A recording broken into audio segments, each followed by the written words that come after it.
내 형제가 죄를 범하거든 가서 너와 그 사람과만 상대하여 권고하라. 만일 들으면 내가 내 형제를 얻은 것이요, 만일 듣지 않거든 한두 사람을 데리고 가서 두세 정인의 입으로 말마다 확정하게 하라. 만일 그들의 말도 듣지 않거든 교회에 말하고, 교회의 말도 듣지 않거든 이방인과 세리와 같이 여기라. 진실로 너희에게 이르노니 무엇이든지 너희가 땅에서 매면 하늘에서도 매일 것이요, 무엇이든지 땅에서 풀면 하늘에서도 풀리리라. 진실로 다시 너희에게 이르노니 너희 중에 두 사람이 땅에서 합심하여 무엇이든지 구하면 하늘에 계신 내 아버지께서 그들을 위하여 이루게 하시리라. 두세 사람이 내 이름으로 모인 곳에는 나도 그들 중에 있느니라. 그때에 베드로가 나와 이르되 주여, 형제가 내게 죄를 범하면 몇 번이나 용서하여 주리이까? 7번까지 하오리이까? 예수께서 이르시되 내게 이르노니 7번뿐 아니라 7번을 70번까지도 할지니라. 아멘. 뱀을 쫓아내려면 백반을 쓰면 된다고 합니다. 진드기를 없애려면 계피, 바퀴벌레를 없애려면 허브향이나 박하향을 뿌리면 된다고, 모기를 퇴치하려면 마늘하고 파를 많이 먹으랍니다. 모기도 싫어하지만 사람도 싫어할 것 같아서. 자, 미운 사람을 어떻게 퇴치할까? 미운 사람 멀리하라. 또는 어떤 사람이 법륜 스님이라고 하는 사람에게 미운 사람을 어떻게 하면 될까요? 그랬더니 그럴 수도 있겠지라고 생각하고 그냥 이렇게 넘어가라, 이제 그렇게 얘기했다고 합니다. 우리나라 말에도 미운 사람은 뭘 하나 더 주라고? 떡 하나 더 줘라. 지는 것이 이기는 것이다. 사랑하면 된다. 이런 다양한 그런 퇴치법들이 있는데, 여러분들은 미운 사람을 어떻게 처리하고 계십니까? 어떤 한 여자가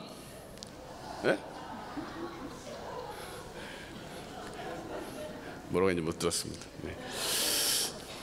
은혜로울 것 같은데 말이죠. 무슨 얘기인지. 어떤 한 여자가 골프를 치다가 공이 연못에 빠졌습니다. 공을 건지러 갔더니 그물에 개구리가 한 마리 걸려 있는 것입니다. 그래서 그냥 지나치는데 개구리가 말을 하는 겁니다. 나를 구해주면 당신의 소원을 3가지 들어주겠습니다. 여자가 너무 기뻐서 개구리를 구해주려고 하는데, 개구리가 하는 말이 당신의 3가지 소원은 이루어질 텐데 그 소원의 10배로 당신이 미워하는 사람에게도 이루어질 것입니다. 여자가 갑자기 멈칫하더니 가만히 생각하더니 좋다고 개구리를 건져줬습니다. 첫 번째 소원은 세상에서 가장 아름다운 여자가 되게 해주세요. 아멘이죠? 두 번째는 세상에서 제일 부자가 되게 해주세요. 그리고 세 번째 얘기를 듣고 개구리가 깜짝 놀랐습니다. 그 소원은 뭐냐면 나에게 약한 심장마비를 주세요. 그 원수에게는, 미워하는 사람에게는 이 10배가 주어지니까 아마 원래는 그의 남편에게 심장마비가 온 것이 되겠죠. 웃지만 왜 웃는지 모르시는 분 혹시 계십니까? 내 속마음하고 똑같은데 이게 무슨 웃기는 얘기냐고 질문하시는 분이 계실 수 있습니다. 오늘날 우리가 살아갈 때 사랑해서 살기보다는 어쩔 수 없이, 또는 이미 다 포기하고 또 마음은 멀리 그냥 동떨어져서 살아가고 있는 사람들이 많지요. 부부들이 살아가는 모습을 보면 한 집에서는 사는 것 같은데 따로 생활하고 대화를 나누기보다는 TV나 자기 일로 서로 감정을 단절하고 살아가는 것이 많습니다.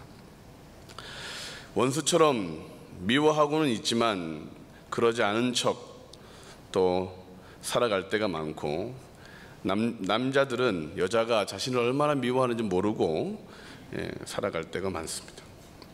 이런 유머가 있습니다. 여자들이 가장 부러워하는 여자 1위는 남편이 부자인데 일찍 돌아가십니다. 얼마나 싫었으면. 황혼이혼이라는 말을 들어본 적이 있으십니까?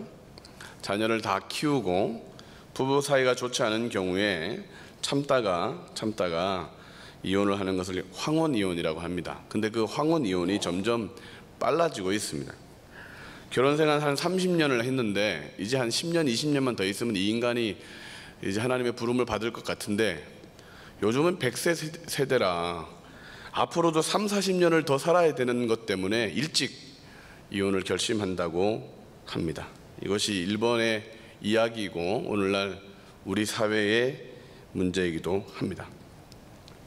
만약 여러분에게 개구리가 3가지 소원을 말하십시오, 그리고 그 소원은 미워하는 사람에게 10배로 이루어진다라고 하면, 아니 하나님이 오늘 우리에게 여러분들이 하는 기도와 여러분들이 하는 소원을 이루어 줄 텐데 미워하는 사람에게는 10배 더 많이 이루어지겠다고 하면 여러분 소원을 기도하시겠습니까? 내 기도가 응답되지 않는 것은 참을 수 있는데 미워하는 사람이 복 받는 것은 참을 수가 없습니다. 용서가 안 되니까. 우리나라 경제가 발전하는 건 좋은데 중국이란 나라가 발전하는 것은 참을 수가 없습니다. 왜? 나쁜 나라니까. 우리나라 축구팀이 우승하는 건 좋은데 일본 팀이 우승하는 꼴을 볼 수는 없습니다. 왜? 더 나쁜 나라니까. 다른 것은 몰라도, 다른 사람은 몰라도 그 사람, 그 원수만큼은 잘 되는 것을 우리는 원하지 않습니다. 왜냐하면 내게 너무 깊은 상처를 주고 억울하게 하고 물질적인 손해를 입게 할 뿐만 아니라 기질이 특이해서 말끝마다 날 무시하고 성격이 맞지 않아서 만났다 하면 속을 뒤집어 놓는 그 사람, 이런 미움의 마음과 분노가 우리 가운데 있어 행동이 거칠어지고 과격해지는 사회 현상으로 나타나게 되죠. 보복운전, 뒷담화, 일명 호박씨, 층간소음 문제로 싸우고 시기하고 다투고 결국은 살인까지 하게 되는 이런 미움의 문제가 우리 가운데 있습니다. 도저히 용서가 되지 않는 사람, 용서받을 가치도 없는 사람들, 그런 사람이 멀리 떨어져서 지내면, 보이지 않으면 그래도 마음을 잘 다스리고 살겠는데, 가까운 곳 또 한 교회에서 주일마다 자주 봐야 된다고 하면 참 그것도 참 어려운 일일 겁니다. 한번 옆 사람을 보시기 바랍니다. 이 인간하고 내가 천국 갈 때까지 같이 신앙생활 해야 되는데 빨리 용서하시고 빨리 화해하시기 바랍니다. 혹시 이 가운데 목사님 저는 미워하는 사람이 없습니다 라고 말하고 싶은 사람이 있으십니까? 나는 사람을 미워하지 않습니다 라고 말하는 사람은 잘 생각해 보십시오. 나는 미워하는 사람이 없을지 모르지만 다른 사람이 나를 얼마나 미워하는지를 볼 수 있어야 됩니다. 나는 뒤끝이 없습니다. 나는 솔직한 사람입니다. 그래서 나는 마음에 두지 않고 다 말합니다 라고 하면 모르긴 몰라도 미워하는 사람이 많을 겁니다. 저는 다 용서했습니다 라고 말하는 그런 분들도 혹시 있으십니까? 더 이상 미워하지 않는다고 해서 그것이 용서되었다는 것은 아닙니다. 내 마음이 아프지 않거나 더 이상 화가 나지 않는다고 해서 그 사람을 진정으로 용서했다는 것은 아닙니다. 포기한 것과 용서한 것은 다르기 때문에 그렇죠. 용서가 어렵습니다. 왜요? 이 세상은 용서하는 것보다는 원수를 갚는 것들을 좋아합니다. 영화나 드라마를 볼 때 이 나쁜 것 이러다가 마지막에 막 상황이 변하고 막 그렇게 원수를 갚는 장면을 보면 막 속이 시원해요. 그거는 한 너무 짧게 끝나지 않아요? 드라마는 용서를 막 그것이 좀 더 길었으면 좋을 만큼 속 시원할 때까지 막 괴롭힌 것만 10배 정도 더 갚아주고 그랬으면 권선징악 이런 일들이 있으면 좋겠다는 것이 우리의 생각입니다. 의사들도 용서하지 않으면 마음의 병이 생깁니다.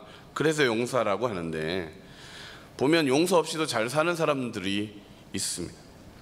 상담사들도 용서하지 않으면 그 사람을 마음 감옥에 가두는 건데 당신도 감옥에 같이 사는 겁니다. 그래서 용서하라는데, 그것도 배가 아프기 싫어서 화장실 가는 것과 마찬가지로 내가 감옥에 갇히기 싫어서 그 사람도 감옥에 갇히지 않게 하는 것은 진정한 의미에서 용서가 아닙니다. 오늘 말씀은 내게 죄를 범한 형제를 권고하라. 듣지 않으면 증인을 데려가서라도 권고해라. 형제가 죄를 범하면 490번 이상이라도 용서해라 말씀하시는데, 35절 읽지는 않았지만 너희가 각각 마음으로부터 형제를 용서하지 않으면 나의 하나님 아버지께서도 너희에게 이와 같이 하시리라. 용서하지 않으면 너희도 용서를 받지 못한다고 하시는데 어떻게 용서를 해야 할까요? 용서라는 단어 영어는 forgive입니다. 누군가에게 줄 때 용서가 된다. 한문으로는 관용을 베풀어 벌하지 않는 것, 놓아주는 것. 헬라어로는 아피에미라는 단어인데 떼어서 내려놓다, 즉 다른 사람들에게 붙어있는 나쁜 기록들을 떼어서 내려놓다. 이 말들을 종합해보면 용서는 잘못을 들춰내지 않고 그 기록들을 떼어서 버리고 그 사람에게 내가 무엇인가를 줄 때 용서가 된다는 것입니다. 용서를 잘하는 사람들은 대부분 용서를 많이 받은 사람입니다. 어린 시절 부모님이나 이웃이나 어른들로부터 분명히 매를 맞아야 되는데, 분명히 혼나야 되는데, 분명히 넌 잘못했어라고 질타를 당해야 되는데 오히려 그것보다도 괜찮아, 그럴 수도 있지, 그러고 사랑을 경험한 사람들이 용서를 잘 한다는 것이죠. 그리스도인들이 그래도 다른 사람들보다는 용서를 잘 합니다. 그렇죠? 여러분들도 많이 용서를 하고 있지 않습니까? 하나님을 만나기 전에는, 그 크신 사랑과 은혜를 경험하기 전에는 용서하는 것이 어려웠는데, 아유, 나 같은 것도 사랑해 주셨는데 내가 뭐 저거 요만한 거 내가 용서 못하겠어? 아유, 나를 이렇게 구원해 주셨는데, 은혜를 주셨는데 내가 그 사람도 용서하려고 노력해야지, 이런 마음을 갖게 되는 것이죠. 자, 그러면 구체적으로 하나님이 보여주신 용서의 모습, 우리가 진정 용서하려면 어떻게 해야 되느냐? 첫 번째, 용서하려면 내가 깨어져야 합니다. 따라 하시겠습니다. 용서하려면 내가 깨어져야 한다. 15절 말씀을 보면 내 형제가 죄를 범하거든 가서, 우리 생각에는 죄를 범한 사람이 와서 용서를 구할 때 용서해 줘야 된다고 생각합니다. 화가 나는데, 자존심이 상했는데, 상처를 입었는데, 꼴도 보기 싫은데 하나님은 네가 가라, 상처 입은 너가 가라, 도저히 순종할 자신도 없고 마음도 없는데 너가 가서 용서해 줘라.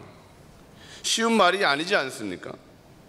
먼저 가서 용서해 주려면 내 자존심은 더 무너져야 되고 내 감정은 더 상처 입어야 되는데 어떻게 먼저 가서 용서하라고 말씀하시는지 상식적으로 이해되지 않을 때가 종종 있습니다. 우리가 가야 하는 이유는 하나님이 먼저 오셨기 때문에 그렇습니다. 시편 103편 3절 말씀을 보면 그가 내 모든 죄악을 사하시며 내 모든 병을 고치시며 내 생명을 파멸해서 속량하시고 인자와 긍휼로 간을 씌우시며 좋은 것으로 내 소원을 만족하게 하사 내 청춘을 독수리같이 새롭게 하시는도다. 언제? 우리가 죄인일 때, 우리가 하나님을 찾지 않을 때. 이사야서 1장 18절 말씀, 여호와께서 말씀하시되 오라 우리가 서로 변론하자. 너희의 죄가 주홍 같을지라도 눈과 같이 희어질 것이요 진홍같이 붉을지라도 양털같이 희게 되리라. 언제? 하나님을 무시하고 있을 때. 이사야 43장 25절 말씀에도 나 곧 나는 나를 위하여 내 허물을 도말하는 자니 내 죄를 기억하지 아니하리라. 사람이 하나님께 나아가서 용서를 받은 것 같지만 아니에요. 우리가 하나님 앞에 한 걸음 나왔더니 하나님은 이미 영원한 억만 걸음을 걷고 오셔서 가까이 오셔서 우리를 용서하십니다. 죄인인데 하나님께서 먼저 다가와 주셔서 우리를 의인 삼아 주시고 나는 때가 많고 부족한데도 불구하고 하나님 우리를 세마포를 입히시며 하나님의 자녀 삼아주셨던 그 사랑을 우리는 받았기 때문에 너가 가라, 내가 용서하기에 나의 자존심을 깨고 나의 감정을 깨고 내가 먼저 다가가라고 말씀하고 계십니다. 로마서 5장 6절부터 8절 말씀을 같이 한번 읽으실까요? 시작. 우리가 아직 연약할 때에 기약대로 그리스도께서 경건하지 않은 자를 위하여 죽으셨도다. 의인을 위하여 죽는 자가 쉽지 않고 선인을 위하여 용감히 죽는 자가 혹 있거니와 우리가 아직 죄인 되었을 때 그리스도께서 우리를 위하여 죽으심으로 하나님께서 우리에게 대한 자기의 사랑을 확증하셨느니라. 우리도 가치 없고 용서받을 자격이 없는데 하나님이 그렇게 찾아오셔서 용서해 주실 뿐만 아니라 하나님의 자녀로 축복된 삶으로 우리를 바꾸어 주셨습니다. 그러므로 우리는 용서하기 위해 내가 가야 합니다. 병자를 고치시고 기적을 행하셨던 예수님의 모습에서 우리는 찾아오신 분, 우리에게 다가오신 분을 만나게 됩니다.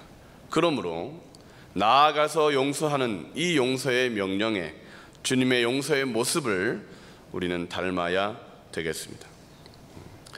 아내는 남편을 위하여 더 깨어져야 합니다. 남편은 아내를 위하여 더 희생해야 합니다. 미운 이웃이 있다면 먼저 말을 반드시 걸어야 하고 내가 그 관계를 풀어야 할 책임이 있습니다. 원수가 있다면 그를 위해 하늘문의 축복을 열어달라고 오히려 하나님 그렇게 그를 먼저 그의 기도 제목을 먼저 기도하는 그런 마음이 하나님이 원하시는 마음입니다. 베드로전서 3장 9절 말씀을 같이 한번 읽겠습니다. 악을 악으로 욕을 욕으로 갚지 말고 도리어 복을 빌라. 이를 위하여 너희가 부르심을 받았으니 이는 복을 이어받게 하려 하심이라. 나에게 악하게 했는데 복을 빌라. 나에게 치욕을 주었는데 복을 빌라. 이 일을 위하여 너희가 부르심을 받았다. 여러분의 자존심 깨트려야 되고 여러분의 감정 마음을 내려놓아야 그래야 용서가 된다. 제가 만났던 어떤 집사님은 친구에게 돈을 띄어꼈습니다. 많은 돈을 띄어껴서 직장에서도 더 이상 있을 수 없고 그래서 결국 미국으로 피신해 와서 사는 집사님이었어요. 새벽마다 울면서 기도하시더라고요. 그것이 10년, 15년 됐는데 어느 날 목사님 이제 그 사람을 용서하려고요. 용서하려고요. 더 이상 이제 울지 않으려고요.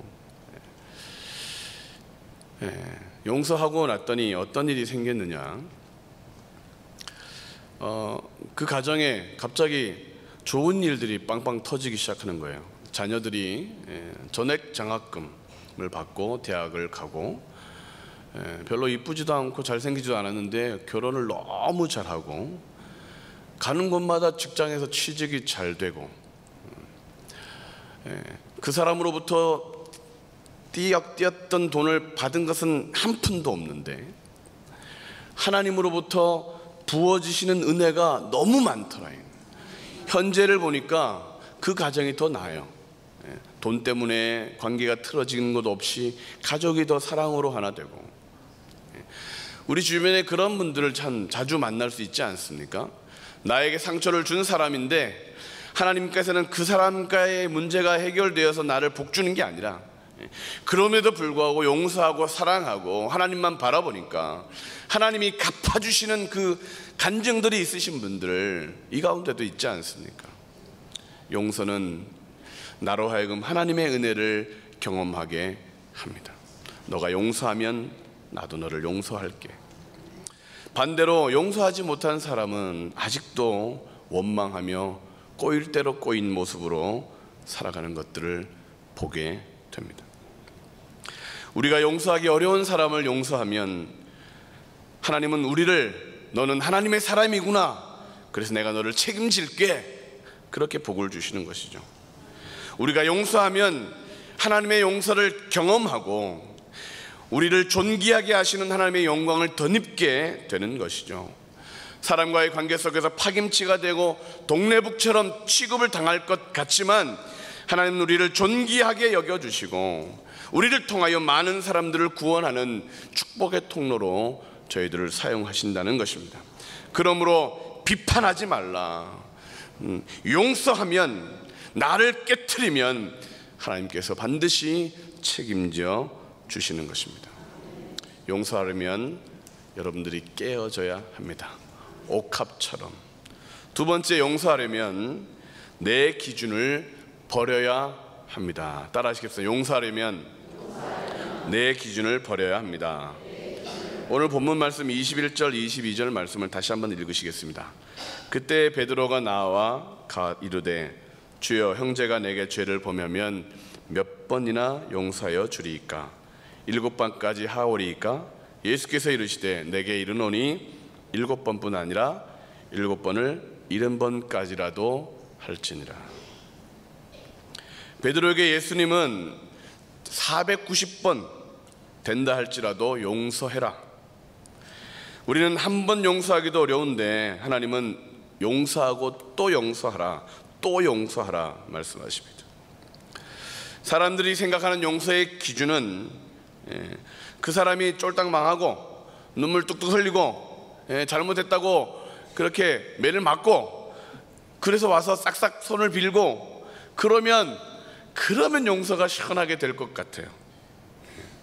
내게 손을 입힌 것들, 다시 내가 힘들게 했는데 다시 그것을 갖고 와서 발 앞에 내려놓고 제가 잘못했습니다, 그렇게 해야 용서가 될 것 같아요. 우리에게는 이러한 기준이 있어요. 저 사람이 그럼 나를 힘들게 했으니까 자기는 좀 더 힘들어야지. 나에게 상처를 줬으니까 저 사람도 상처를 좀 더 받아보고 그래서 잘못을 깨닫고 용서를 구할 때 용서해야지. 그런 기준이 우리 가운데 있다는 거예요. 그러나 하나님은 그것을 원하지 않습니다. 예수님 당시 유대인의 용서의 기준은 3번까지였습니다. 그것도 유대인에게만 3번, 원수는 갚으라라고 가르쳤습니다. 3번, 3 스트라이크까지. 이방인들과는 아예 상종도 하지 않았던 그 사람들. 우리도 어쩌면 한 3번 정도, 아니면 베드로처럼 7번 정도 용서할 사람, 용서받을 사람, 그 기준을 정해놓고 그렇게 있을 때가 많이 있습니다. 누가복음 6장 41절 말씀을 보면 남의 눈에 있는 티는 보되 자기 눈에 있는 들보는 보지 못한다. 내 문제가 더 큰데 정죄하고 판단하고 심하게는 그들에게 벌을 기대할 때가 우리에게 있다는 것입니다. 사람들의 가진 자신들의 기준을 가지고 용서할지 말지를 결정하면 용서받을 사람이 없다는 것입니다. 베드로는 7번까지 참아주고 용서할 수 있습니다 라고 자랑하고 있지만, 착해 보이지만 예수님의 평가는 다른 것이죠. 하나님이 원하시는 용서는 나의 기준이 아니라, 내 감정이 아니라 하나님의 기준으로 용서하는 것이다. 하나님의 방법으로 용서하는 것이다. 세상 사람들은 자기 기준을 가지고 있으면 이렇습니다. 내가 하면 로맨스, 다른 사람이 하면 불륜, 내가 하면 영웅적 행동, 남이 하면 무례함, 내가 하면 날렵함, 남이 하면 꼴값, 내가 하면 연습, 남이 하면 실패, 내게 이루어지면 행운, 남이 하면 도박, 내가 이기면 실력, 남이 이기면 편법, 내가 화내면 일침, 남이 화내면 3가지, 내가 항공 담요를 가져오면 준비성, 남이 가져가면 도둑질, 내가 신호를 무시하면 급한 일, 남이 신호를 무시하면 아줌마, 아저씨. 뭐든지 내 말은 맞고 남의 말은 틀리다는 것이 우리의 논리입니다. 내가 성적이 좋으면 내가 공부 열심히 한 거고, 성적이 나쁘면 시험 문제가 어려운 것이었고, 남이 성적이 나쁘면 머리가 나쁜 것이라고 이야기합니다. 다 자기의 기준으로 다른 사람을 판단하면 사랑받을 사람도 이해받을 사람도 적습니다. 우리는 항상 나 중심적으로 생각하고 판단합니다. 그것들을 죄의 시작이라고 봅니다. 하나님이 금기하셨던 열매의 이름은 선악을 분별하는 나무 열매였습니다. 선악의 기준은 우리에게 있지 않고 하나님에게 있습니다. 내가 기준이 돼서 잘했다 잘못했다를 판단하면 그것이 죄의 시작이라는 것입니다. 사람이 기준이 되어버리자 가인은 동생을 돌로 쳐 죽이고도 자기가 무슨 죄를 범했는지를 깨닫지 못합니다. 왜요? 합리화했던 거죠. 동생이 내 성질을 건드렸습니다. 동생이 내 제사를 방해했습니다. 부모를 공경하지 않으면서도, 간음하고 도둑질하면서도, 이웃 것을 탐내면서도 죄인 줄을 모릅니다. 왜냐하면 나에게 더 필요합니다. 나에게 있어야 됩니다. 합리화하죠. 하나님을 섬기지 않으면서도, 우상을 즐기면서도, 하나님의 이름을 망령되이 부르고 예배를 지키지 않으면서도 이것이 얼마나 큰 죄인지를 깨닫지 못합니다. 내 인생은 나의 것입니다. 내 마음대로 삽니다. 왜 참견합니까? 라고 말하며 죄를 깨닫지 못하는 거예요. 언제부터? 선악을 알게 하는 나무의 열매를 먹고부터. 내가 기준이 되고 이것이 선이고 이것이 악이다 라고 말하며 자신이 기준을 내세울 때, 그때 죄는 시작되었던 것입니다. 예수님처럼 우리는 내 뜻대로 마시고 아버지의 뜻대로 하기를 원하십니다 라고 기도해야 진정한 하나님의 사람이 되는 것이죠. 우리가 우리에게 죄 지은 자를 사하여 준 것 같이 우리 죄를 사하여 달라고 기도할 수 있어야 우리는 하나님의 사람이 되는 것입니다. 어떤 한 사람이 죽어서 예수님 앞에 가게 됐답니다. 그런데 예수님의 얼굴을 보자마자 그 사람이 온몸이 사시나무 떨듯이 벌벌벌 떨고 서 있는 것입니다. 왜냐하면 그 사람은 예수님을 십자가에 못 박도록 했던 그 못을 만든 사람이었기 때문에 그렇습니다. 예수님은 그 사람에게 뚜벅뚜벅뚜벅 다가오셔서 이렇게 말씀하셨습니다. 너는 정말 일을 잘했어. 못을 너무 잘 만들었어. 하나님은 도저히 용서받지 못할 죄인까지도 그 손을 보여주시며 그 발을 보여주시며 내가 너를 용서했어. 그러므로 우리들도 마땅히 그렇게 용서해야 됩니다. 그 사람 때문에 내가 하나님을 더 의지하게 되었다면, 그 원수 때문에 내가 기도를 더 많이 하게 되었다면, 내가 예배의 자리를 지키게 됐고 나와 세상은 없고 주님밖에 없다고 고백할 수 있게 되었다면, 그 사람이 오히려 나에게 복을 주는 사람이 아닐까? 예수님에게 그 못을 만들었던 사람이 주님의 십자가의 구속의 사역을 이루는 데 쓰임 받았다면 주님은 참 잘 만들었어 라고 칭찬하실 것 같습니다. 마찬가지로 우리들도 내가 지금 하나님을 예배하는 자리에 있다면, 내가 만났던 악한 사람들, 나쁜 기억들, 현재까지도 나를 쓰리게 하는 그 사람도 우리는 하나님의 은혜로 용서할 수가 있는 것이죠. 그러므로 내 판단, 내 기준이 아니라 하나님의 마음, 하나님의 기준을 다시 회복해야 되겠습니다.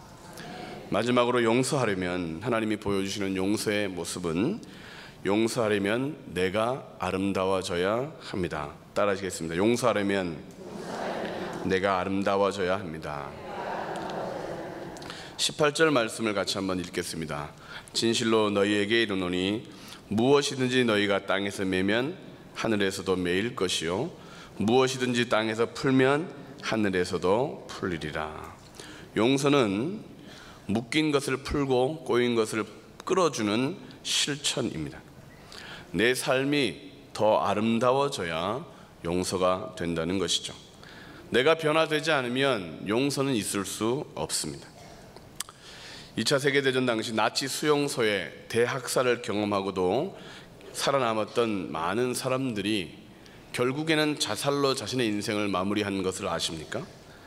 죄수번호 17451번, 아우슈비츠 수용소에서 기적적으로 살아남았던 프리모 레비라는 사람도 그런 사람 중에 하나입니다. 이 레비는 죽음의 공포와 잔혹한 학대에도 불구하고 기적적으로 살아났습니다.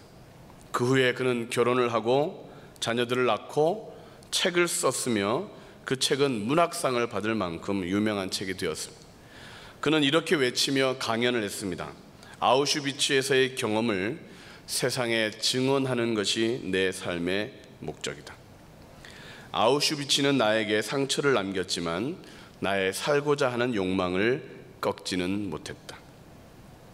그는 처음에는 나치로부터 받았던 고난, 고문들, 또 희생한 사람들을 대변하여 열정적으로 살았습니다. 그러나 40년이 지난 어느 날 1987년 4월 11일 그는 자택에서 자살로 생을 마감합니다. 기적적으로 살아남았는데 왜 스스로 목숨을 끊었을까요? 사명이 있다고 말하기도 하고 강의도 하고 책을 쓰면서 활력적으로 살았는데 왜 자살로 삶을 마감했을까요? 많은 사람들은 충격과 슬픔에 빠지고 그 이유를 깨닫지 못합니다. 그는 왜 자살할 수밖에 없었을까요? 레비처럼 그 대학살을 경험하고도 살아남았던 사람들 중에 자살한 사람들이 많다는 것에서 우리는 그 원인을 한번 찾아볼 수 있습니다.